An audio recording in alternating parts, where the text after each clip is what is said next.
Hi, we're going to do a quick tutorial on how to make a photo book out of pre-designed templates using Paper Kiwi's design software. So first thing we're going to do is we're going to click from the Home to the Photo Books tab.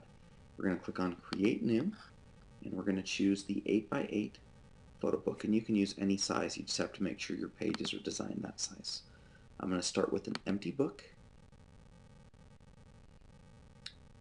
And just a couple of things. We can do a full spread, so if you want to download the template for the background for the book cover on our website, those templates are available there, and you can download those and they'll drag and drop into these as a two-page spread. If you don't, like we have here, we've designed specific pages for the front and the back.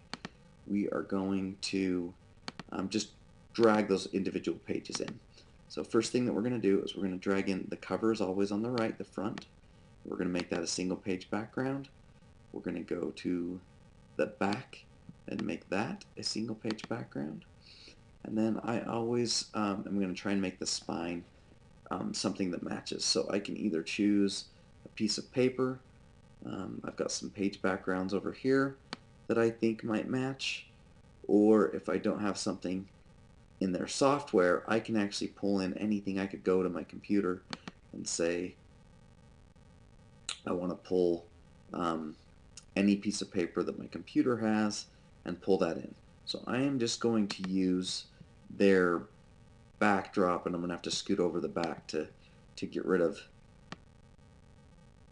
the, I'm just going to have to nudge this over a little bit at a time I can only drag as big as that box is. Just trying to make this background mesh with the spine, mesh with the back cover. So as soon as I'm done with that, I am going to have to put in each of my individual pages. So to put in my individual pages, I am going to go to page 1, and we're going to start our book, and we're going to drag in our first element, and we're just going to choose single page background. Our second element, choose single page background, and so forth. We just keep going through our book and choosing that single page background. Now if I wanted to make a page different from that, like let's say I needed to put in a text page, I could actually go through and drag any design that the software has or that I have on my computer. So I could actually go through my computer and say, okay, I want to find, we're going to go through and we're going to find some page designs that I've saved. And we're going to go to our simple backgrounds, and let's say we want to use this background as a page design. I can import that in, tell it to be a single page background, and then I could actually go in and type right on top of this. So I could say I want to insert a new caption. I can drag the corners of that box to make it as big and fill as much of the page as I want. And one of the greatest things about the software is that it does use the fonts on your computer, and so you can use any font that you can download. And we can go through and say this is my ABC book, which we could then go through and change the font size. We could change the font.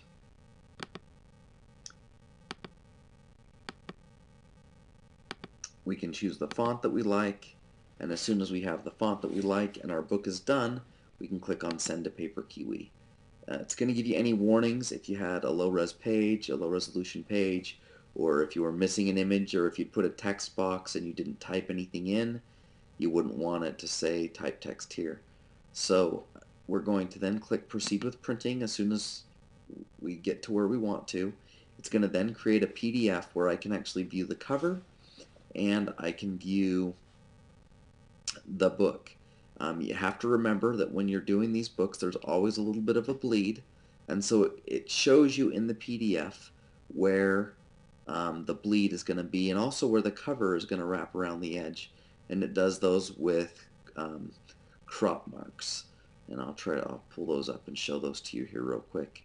So I can click on the cover, And the crop marks are these little black marks here. And those don't actually come through when we print, but they're showing you, hey, this is where the book is going to wrap around the inside of the cover.